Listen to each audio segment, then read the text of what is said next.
BJP की दूसरी list में यूपी मिसिंग। संघमित्रा बृजभूषण की धड़कनें बढ़ी, क्या फंस गई कैसरगंज और बदायूं की सीटें। बीजेपी की दूसरी सूची का इंतजार सबको बड़ी बेसब्री से था और ये जारी भी हो गई। मगर जो यूपी की सीटों के लिए उम्मीद लगाए बैठे थे उन्हें जरूर निराशा हुई है, क्योंकि इस लिस्ट में से यूपी पूरी तरह से मिसिंग है। जी हाँ, बीजेपी की दूसरी लिस्ट में यूपी की एक भी सीट शामिल नहीं की गई। हालांकि भारतीय जनता पार्टी की दूसरी सूची को लेकर उत्तर प्रदेश के वर्तमान सांसदों की धड़कनें बढ़ी हुई हैं। फिलहाल बताया जा रहा है कि अब बीजेपी की तीसरी सूची में उत्तर प्रदेश के प्रत्याशियों के नाम घोषित किए जा सकते हैं। इसी के साथ उत्तर प्रदेश में न सिर्फ भारतीय जनता पार्टी के वर्तमान सांसद बल्कि एनडीए गठबंधन में शामिल दलों की फिलहाल अगली सूची आने तक धड़कनें बढ़ी ही रहेंगी। इसके साथ उन नामों की सबसे ज्यादा चर्चा है जो पिछले चुनाव में बीजेपी के टिकट पर जीते थे, वर्तमान में सांसद हैं, मगर उनको पहली और दूसरी सूची में जगह नहीं मिल पाई। उन्हें फिलहाल हाईकमान ने नजरअंदाज कर रखा है। अब इनमें यूपी से दो नाम सबसे ज्यादा सुर्खियां बटोर रहे हैं।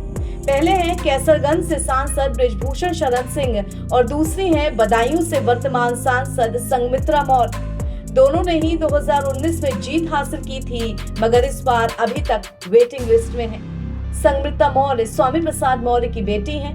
पिछले लोकसभा चुनाव में भाजपाई रहते हुए स्वामी प्रसाद ने बेटी संघमित्रा मौर्य को भाजपा से टिकट दिलाया था और वो मोदी लहर में सांसद बन गई थी। बीते विधानसभा चुनाव में स्वामी प्रसाद मौर्य सफाई हो गए और उनकी बेटी संघमित्रा मौर्य ने भाजपा के प्रदेश स्तरीय नेताओं पर कई गंभीर आरोप भी लगा दिए, परंतु उन्होंने पार्टी नहीं छोड़ी।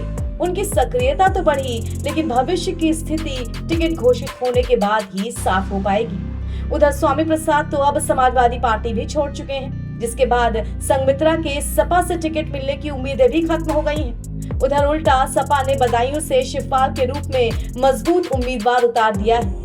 ऊपर से खबरें ये कि बीजेपी संघमित्रा का टिकट काट भी सकती है। ऐसे में बदायूं में मुकाबला जबरदस्त होने के संकेत मिल रहे हैं।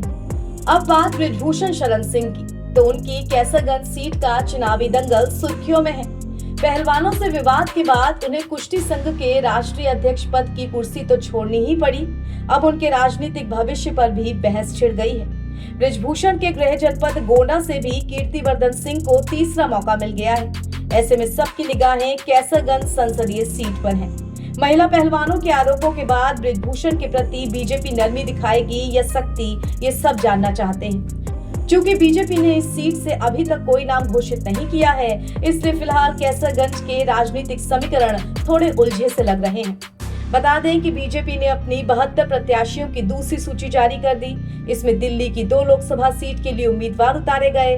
इसके अलावा दादरा नगर हवेली के लिए 1, गुजरात की 7, हरियाणा की 6, हिमाचल प्रदेश की 2, कर्नाटक की 20 सीट, मध्य प्रदेश की 5, महाराष्ट्र की 20 सीटें, तेलंगाना की 6, त्रिपुरा की और उत्तराखंड की 2 लोकसभा सीटों के लिए प्रत्याशी उतारे गए हैं। जबकि इस सूची में उत्तर प्रदेश से फिलहाल कोई सीट घोषित नहीं हुई है। एनबीटी ऑनलाइन की रिपोर्ट।